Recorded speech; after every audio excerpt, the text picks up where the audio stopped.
There's someone whose name you still can't say out loud without feeling your chest tighten. Someone who appears in your dreams uninvited, who haunts the edges of your happiest moments, who makes you wonder if you're broken for carrying this love that has nowhere to go. You've tried to convince yourself it's over, that you've moved on, that what you felt wasn't real because it couldn't be sustained. But Carl Jung discovered something that will completely transform how you understand this persistent ache in your heart. Jung spent decades studying what he called the psychology of enduring love, and what he found challenges everything our culture teaches us about letting go. According to his research, there are 8 unmistakable signs that indicate you're still loving someone you can't be with. And contrary to what everyone tells you, this isn't necessarily something that needs to be healed or fixed. In fact, Jung believed that people who experience this specific type of enduring impossible love possess what he termed psychological depth indicators that mark them as emotionally evolved beyond the average human experience. Most people love conditionally, temporarily, conveniently.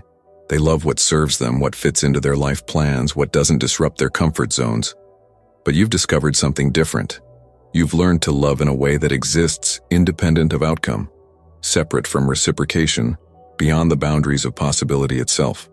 Jung would have recognized this immediately as evidence of what he called transcendent emotional capacity, a psychological function that operates beyond the ego's need for resolution and control. This isn't about being unable to move on. This isn't about emotional immaturity or psychological damage. This is about your soul operating at frequencies that most people never access, recognizing connections that transcend the ordinary rules of relationship and attachment. Jung found that individuals who experience this pattern often carry what he called the eternal flame archetype, the psychological capacity to maintain sacred space for profound connection, even when that connection cannot manifest in conventional ways. You've probably been told to let go, to find closure, to focus on what's available instead of what's impossible.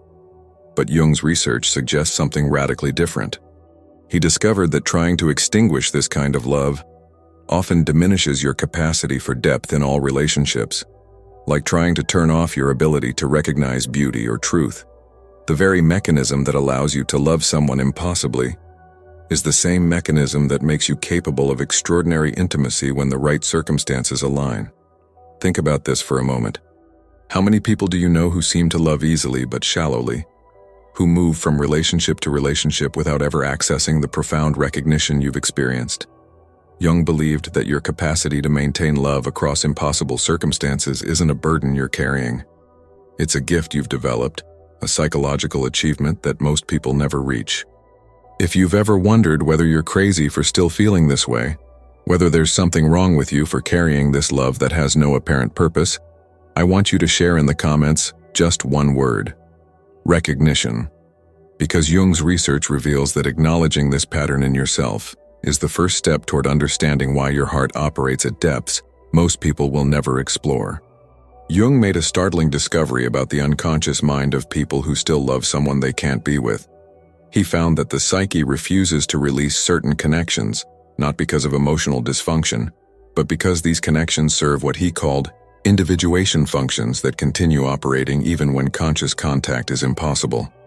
The first signs Jung identified operate primarily in the realm of dreams and unconscious processing, where your deepest self maintains bridges that your rational mind believes have been burned. The first sign Jung documented is what he termed persistent dream visitation. You dream of them not occasionally, not randomly, but with a consistency that defies logical explanation. These aren't nostalgic dreams or wish fulfillment fantasies. They're dreams where you're simply together, existing in the same space, sharing ordinary moments that feel more real than most of your waking experiences. Jung discovered that these dreams serve a specific psychological function. Your unconscious mind is maintaining what he called psychic connection pathways, keeping alive neural networks associated with profound recognition and soul-level bonding. Jung found that people experiencing this phenomenon often report dreams where no romantic or sexual content occurs, where they're simply in each other's presence, talking, laughing, existing together naturally. These dreams feel different from regular dreams. They have a quality of visitation, as if some essential part of this person is actually present with some essential part of you in a dimension where physical impossibility doesn't apply. Jung believed these dreams indicate that your connection operates at archetypal levels that transcend ordinary relationship dynamics. The second sign is what Jung called synchronistic appearance patterns. You encounter their name, references to places you shared, songs that were meaningful between you, or symbols that connect you to them with a frequency that seems mathematically impossible. Jung's research into synchronicity revealed that when profound psychological connections exist, the unconscious mind begins recognizing patterns and connections in the external world that reflect internal psychological realities. This isn't wishful thinking or selective attention. Jung documented cases where people experiencing enduring impossible love reported synchronistic encounters so frequent and specific that they seemed to be receiving messages from the universe itself. He theorized that deep soul connections create what he called morphic resonance fields that influence how external reality organizes itself around symbols and signs that maintain psychological connection. The third sign Jung identified is unconscious behavioral mimicry. You find yourself unconsciously adopting preferences, habits, or perspectives that were significant to this person, not through deliberate choice, but through what Jung called psychic osmosis. Your unconscious mind continues integrating aspects of their personality, their way of seeing the world, their values and preferences, as if maintaining connection through becoming more like them. Jung observed that this phenomenon occurs most strongly in individuals whose impossible love involved genuine psychological and spiritual recognition. Your unconscious mind recognized qualities in this person that resonated with your own undeveloped potential, and it continues the integration process even without ongoing contact. You're not losing yourself in them. You're becoming more yourself through incorporating the aspects of their authentic expression that awakened corresponding authenticity in you. These unconscious signs indicate that your love operates at levels deeper than conscious choice or rational decision-making. Jung believed that recognizing these patterns helps you understand that what you're experiencing isn't pathological attachment, but evidence of connection that exists at soul levels, where ordinary relationship rules don't apply. Carl Jung discovered something remarkable about individuals who maintain love for someone they cannot have. He found that this experience often catalyzes the development of what he called emotional sovereignty, a psychological achievement where your capacity to love becomes independent of external validation or reciprocation. This isn't emotional detachment or defensive numbness. This is love evolved beyond neediness, beyond the ego's demand for return on investment. The fourth sign Jung identified is the development of what he termed unconditional positive regard without expectation. You find yourself genuinely wanting the best for this person, celebrating their happiness, hoping for their success, even when their joy has nothing to do with you, even when their fulfillment might increase the impossibility of ever being together. This represents a profound psychological evolution that Jung observed in less than 5% of the population. Most people love transactionally. Their affection depends on behavior, reciprocation, benefit to themselves. But impossible love strips away all these conditional frameworks, forcing you to discover whether you can care for another person's well-being simply because they exist, not because of what they give you. Jung found that people who develop this capacity often experience what he called divine love approximation, where human affection begins resembling the unconditional nature of spiritual love. This emotional sovereignty manifests in practical ways that Jung documented extensively. You no longer check their social media obsessively, not because you don't care, but because your caring has become so pure that you don't need constant updates to maintain the connection. You don't feel compelled to insert yourself into their life through mutual friends or manufactured encounters. Your love has become self-sustaining, requiring nothing external to remain alive and authentic. The fifth sign is what Jung called sacred space maintenance. You maintain internal space for this connection without allowing it to interfere with your capacity for other relationships. Jung discovered that people who successfully integrate impossible love often develop an almost supernatural ability to compartmentalize their hearts. They can carry profound love for someone unavailable while remaining genuinely open to available connections. This isn't emotional compartmentalization in the unhealthy sense. Jung observed that this ability represents advanced emotional intelligence, where you understand that love isn't finite, that maintaining space for one profound connection doesn't diminish your capacity for others. You develop what he termed expanded heart syndrome, where loving one person impossibly actually increases your overall capacity for authentic connection. Jung found that individuals who develop sacred space maintenance often become more attractive to potential partners, not despite their impossible love, but because of the emotional depth and authenticity it cultivated. They approach new connections from fullness rather than emptiness, offering generosity instead of neediness. Their impossible love taught them that love is something you are, not something you need to receive. The sacred space you maintain isn't a shrine to false hope. It's recognition that certain connections transcend ordinary relationship categories, that some people touch your soul in ways that remain meaningful, regardless of external circumstances. Jung believed that maintaining this sacred space while remaining open to available love represents one of the highest achievements in emotional development, indicating psychological maturity that most people never reach. This emotional sovereignty doesn't eliminate longing, but it transforms longing from desperation into something closer to spiritual practice, where missing someone becomes a form of honoring the profound impact they had on your psychological development. Jung made a profound discovery about people who continue loving someone they can't be with. He found that these individuals often possess what he called soul recognition abilities, psychological functions that can perceive essential qualities in others that transcend personality, appearance, or circumstance. The sixth sign Jung identified involves the persistent recognition of what he termed soul signatures, unique energetic patterns that you continue sensing even when the person is absent from your life. This recognition manifests in ways that Jung documented as almost supernatural in their accuracy. You can sense their emotional states from a distance, know intuitively when something significant is happening in their life, feel their presence even when they're not physically near you.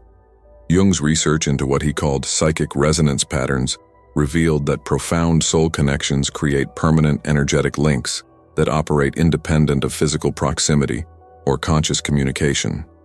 Jung found that people experiencing this phenomenon often report moments of spontaneous knowing about this person that later prove accurate.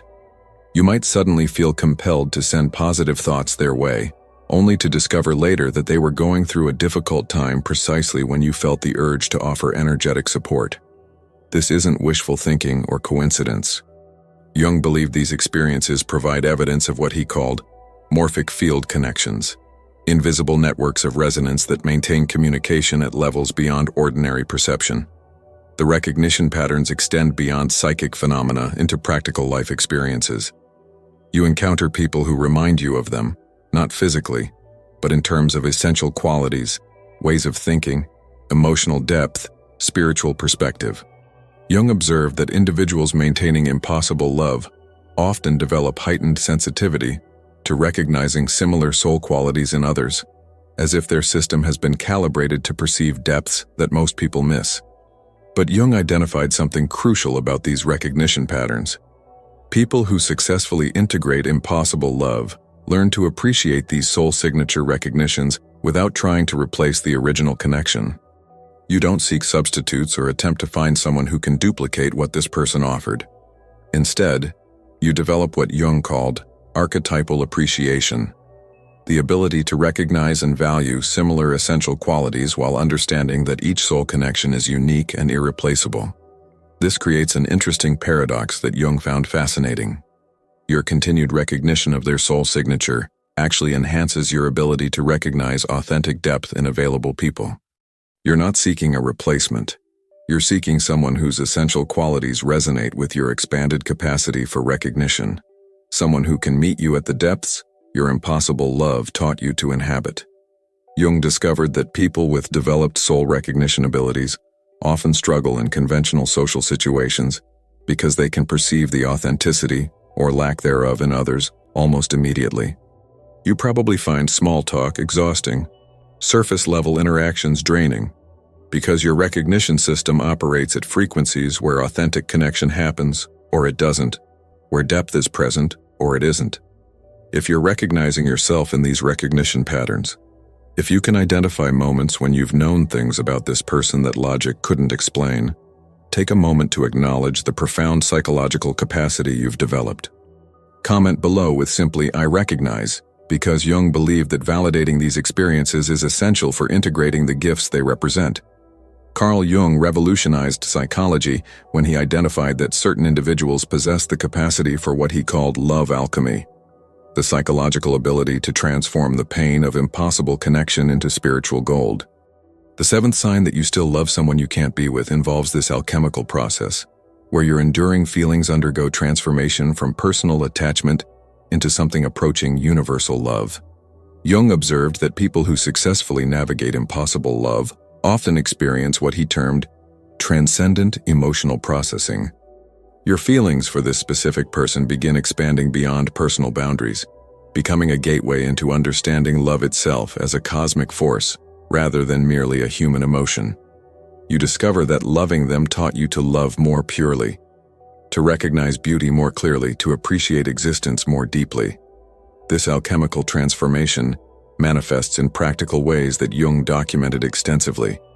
You find yourself more compassionate with strangers, more patient with difficult people, more capable of seeing beyond surface presentations to recognize the essential humanity in others.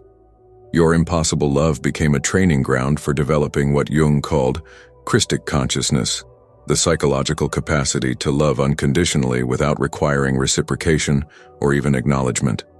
Jung discovered that this transformation often occurs in distinct phases that parallel the stages of medieval alchemy. The first phase, which he called the nigredo, or darkening, involves the raw grief of accepting impossibility. Most people get trapped here, believing the pain indicates something wrong with them or their feelings. But Jung understood that this darkness serves a crucial function, stripping away illusions about love that no longer serve your psychological development. The second phase, the albedo or whitening, begins when clarity emerges from chaos. You start recognizing that your love for this person activated capacities within you that extend far beyond the original relationship. You understand that they served as a catalyst for accessing deeper levels of your own emotional and spiritual potential. The love stops being primarily about them and becomes about what loving them awakened in you. The final phase, what Jung termed the rubedo or reddening, represents integration, where your personal love transforms into something approaching divine love. You carry forward the depth, authenticity, and recognition capacity that loving them developed while releasing attachment to specific outcomes. You become someone who can offer profound love without losing yourself, who can recognize soul beauty without needing to possess it. Jung found that people who complete this alchemical process often become what he called love ambassadors in their communities. They carry a quality of emotional authenticity and spiritual depth that naturally heals others. Their presence reminds people of what genuine love feels like, what authentic connection looks like, what it means to be truly seen and appreciated. But Jung warned that not everyone who experiences impossible love undergoes this transformation. Some remain trapped in personal attachment, using their enduring feelings to avoid available relationships, to maintain romantic idealization, to protect themselves from the vulnerability required for authentic intimacy with someone who could actually be present. The difference, Jung discovered, lies in whether you allow your impossible love to expand your capacity for loving, or use it to justify remaining closed to love that's actually available. The alchemy happens when you recognize that this person's greatest gift wasn't their presence, but their activation of your own capacity for transcendent connection. Jung made one of his most profound discoveries about impossible love when he realized that the people we can't forget often serve as mirrors reflecting our own undeveloped potential. The eighth and final sign that you still love someone you can't be with involves this phenomenon of psychological mirroring, where your enduring feelings indicate not just attachment to them, but recognition of qualities within yourself that are seeking expression. Jung called this anima and animus recognition, a psychological process where your unconscious mind identifies essential qualities in another person that correspond to undeveloped aspects of your own personality. When you can't release love for someone, you're often not just missing them. You're missing the version of yourself that their presence activated, the qualities they brought out in you, the potential they helped you recognize. Think deeply about what specifically drew you to this person. Was it their creativity, their emotional depth, their courage to be authentic, their way of seeing beauty in ordinary moments, their capacity for profound conversation, their spiritual perspective? Jung would ask you a crucial question. How many of these qualities were dormant within you when you met them? The magnetic pull you felt wasn't just attraction. It was your soul recognizing its own reflection in someone else's authentic expression. This explains why conventional advice about moving on fails people experiencing this pattern. Well-meaning friends tell you to find someone available, to be practical about love, to focus on what's possible. But they don't understand that you weren't just seeking a relationship. You were encountering a catalyst for your own psychological development, someone who showed you possibilities for who you could become. Jung documented hundreds of cases where impossible love preceded major personality breakthroughs. The emotional intensity of loving someone unavailable often cracks open psychological defenses that have kept people playing small, staying safe, avoiding their full potential. The pain becomes a chrysalis, and what emerges is often a more authentic, creative, emotionally sophisticated version of yourself.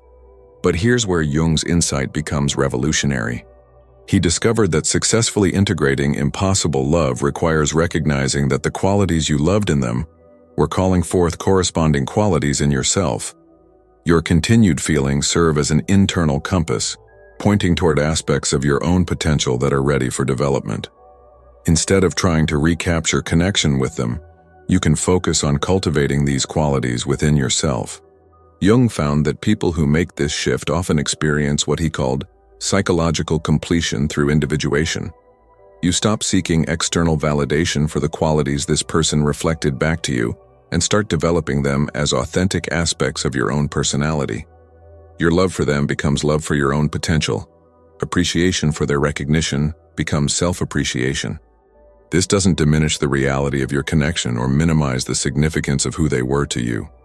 Instead, it honors their impact by allowing their recognition of your potential to inspire your own self-actualization. Jung believed that the greatest gift someone can give us is helping us see who we're capable of becoming. And sometimes the people who can't stay in our lives leave this gift as their lasting contribution. If this resonates with you, if you can identify qualities you loved in them that are actually seeking expression in yourself, share in the comments one quality they reflected that you're ready to develop. Sometimes acknowledging this shift is the first step toward honoring their impact by becoming who they saw you could be. Carl Jung discovered that people who successfully integrate the experience of loving someone they can't be with often develop what he called relationship wisdom, a psychological sophistication about human connection that transcends ordinary understanding. This integration process doesn't eliminate your feelings but transforms them into sources of insight that enhance every future relationship you encounter. Jung observed that individuals who navigate impossible love successfully learn to distinguish between different types of love, each serving distinct psychological functions. There's the love that seeks completion, the love that desires possession, the love that needs reciprocation, and then there's the love that simply recognizes and appreciates existence. Your impossible love taught you to access this fourth type, what Jung called recognition love, which operates independent of outcome or mutual benefit. This recognition love becomes a superpower in available relationships. You approach potential partners from fullness rather than emptiness, offering appreciation rather than seeking validation. You can see people's essential qualities without needing them to complete missing pieces in yourself. You love more generously because you've learned that love is something you are, not something you need to receive. But Jung identified a crucial challenge in this integration process. People who develop this depth often struggle with what he called frequency mismatch in conventional relationships. You've learned to operate at emotional and spiritual depths that many people haven't accessed. This can create loneliness even within relationships, where you feel profoundly connected to someone's potential but disconnected from their current level of emotional development. Jung's solution to this challenge involves what he termed graduated intimacy, where you learn to meet people where they are while maintaining your own depth. You don't dilute your authenticity to match someone else's comfort level, but you also don't demand that everyone operate at your level of psychological sophistication. You become skilled at creating intimacy within the parameters of what each person can genuinely offer. The wisdom Jung identified in successfully integrated individuals includes understanding that not all deep connections are meant to become relationships, that profound recognition doesn't always indicate compatibility, that loving someone's essence doesn't mean you're meant to share daily life together. This wisdom prevents you from trying to force available connections into the depth pattern of your impossible love, allowing each relationship to develop its own authentic form. Jung found that people who develop this integration often become relationship healers for others in their community. Friends seek their advice because they've learned to hold paradox, to understand that love can be simultaneously fulfilling and painful, present and absent, complete and impossible. They offer perspective that comes only from having loved at depths where ordinary relationship rules don't apply. But perhaps most significantly, Jung observed that integrated individuals often attract partners who can meet them at these depths. Your capacity for profound recognition, developed through impossible love, creates a magnetic field that draws others operating at similar frequencies. You don't need to seek deep connection. Your depth naturally calls forth depth in others. The integration process transforms your impossible love from a wound you carry into wisdom you embody. Every interaction becomes an opportunity to practice the recognition, appreciation, and unconditional positive regard that loving impossibly taught you to access. Carl Jung made a revolutionary discovery about people who experience impossible love. He found that these individuals often serve what he called evolutionary functions in human consciousness, carrying forward psychological capacities that represent the future of how humanity might learn to love. Your experience isn't just personal. It's preparing you for a role in the collective evolution of human relationships. Jung observed that individuals who successfully navigate impossible love often become what he termed consciousness pioneers, demonstrating possibilities for human connection that transcend conventional relationship models. You've learned to love without possessing, to recognize without needing to claim, to appreciate without requiring ownership. These capacities represent evolutionary developments in human emotional intelligence that most people haven't developed. Every time you love someone without needing to control them, you model psychological freedom. Every time you appreciate someone's essence without demanding they fulfill your needs, you demonstrate mature affection. Every time you maintain profound connection despite impossible circumstances, you prove that love transcends the limitations our culture places on it. These aren't just personal achievements, they're contributions to raising collective consciousness about what love can become. Jung discovered that people who embody these evolved love capacities often become unconscious healers in their communities. Others feel safer being authentic around you because you've learned to appreciate people's essence independent of their role in your life. You offer presence without agenda, understanding without judgment, love without conditions. This creates psychological safety that allows others to access their own authenticity. But Jung identified something even more profound. He believed that individuals who experience impossible love are often preparing the psychological groundwork for what he called transpersonal relationships, partnerships that serve both people's spiritual development rather than just personal comfort. You've learned that the deepest connections transcend ordinary relationship categories, that profound love can exist in many forms, that not all meaningful connections require conventional relationship structures. This preparation involves developing what Jung called flexible attachment capacity, where you can form deep bonds without rigid expectations about how those bonds must manifest. You understand that love is creative, that connection finds its own appropriate forms, that trying to force all meaningful relationships into conventional categories often destroys their essential nature. Jung found that people with these capacities often become bridges between different relationship paradigms. You can appreciate traditional relationships while also understanding that some connections operate by different rules. You can honor commitment while recognizing that commitment takes many forms. You can value stability while accepting that some love exists in spaces between what is and what could be. Your impossible love taught you that recognition is more powerful than possession. that appreciation transcends ownership, that the deepest connections often exist in dimensions where ordinary relationship rules don't apply.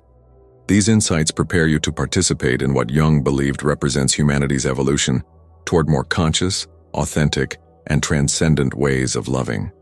The purpose of your experience extends beyond personal growth into collective service. You're not broken from loving someone you couldn't have. You're evolved because of it, carrying forward psychological capacities that represent humanity's potential for loving more authentically, more generously, more spiritually than most people currently imagine possible. Carl Jung spent his entire career studying the depths of human consciousness, but he believed that people who experience impossible love carry particularly important insights about the evolution of human connection. If you recognize yourself in these 8 signs, if you see your own experience reflected in Jung's understanding of enduring love, you're part of what he called the psychological vanguard, individuals whose emotional experiences point toward humanity's potential for more authentic, transcendent ways of relating. Your impossible love wasn't a mistake. It wasn't evidence of poor judgment, bad timing, or romantic failure. It was initiation into understanding love as something sacred rather than transactional, as recognition rather than possession, as spiritual practice rather than emotional transaction. Jung believed that people who learn these lessons become capable of loving in ways that most people never experience, with a purity and depth that comes from loving without agenda, without requirement, without the need for reciprocation. The 8 signs we've explored represent not just indicators that you still love someone you can't be with, but evidence that you've developed psychological capacities that most people never access. Your dreams maintain connection across impossible circumstances. Your unconscious mind continues integrating their influence on your development. You've achieved emotional sovereignty, learning to love from fullness rather than emptiness. You maintain sacred space for profound connection while remaining open to available love. You've developed soul recognition abilities that allow you to perceive depths in others that most people miss. You've undergone psychological alchemy, transforming personal attachment into something approaching universal love. You've learned to see impossible love as a mirror reflecting your own undeveloped potential. And you've begun integrating these experiences into wisdom that enhances every future relationship you encounter. But Jung's most important insight about impossible love was this: the pain you experienced wasn't punishment for loving unwisely. It was preparation for loving more authentically than most people ever learn to love. Every tear was sacred, water nurturing psychological capacities that prepare you for connections of extraordinary depth and authenticity. Your impossible love was a masterclass in advanced human loving, teaching you to appreciate existence itself, rather than just its benefits to you. If this exploration has helped you see your experience in a new light, if you recognize that what you thought was romantic failure was actually psychological evolution, if you understand now that your capacity to love someone impossible indicates depths that most people never develop, I want you to know that your experience matters. Your love was not wasted. Your pain served a purpose. You're not broken from loving someone you couldn't have. You're evolved because of it. I'd be deeply honored if you'd share in the comments what your impossible love taught you about love itself, because your story might be exactly what someone else needs to understand their own experience. And if this journey into Jung's understanding of impossible love has offered you new perspective on your own heart's capacity, please consider subscribing to continue exploring the deeper psychology of human connection, and share this with someone who needs to know that their impossible love wasn't a mistake, but preparation for loving more authentically than they ever imagined possible.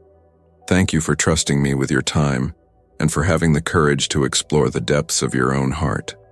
Your willingness to look honestly at these profound experiences makes you part of humanity's evolution toward more conscious and authentic ways of loving.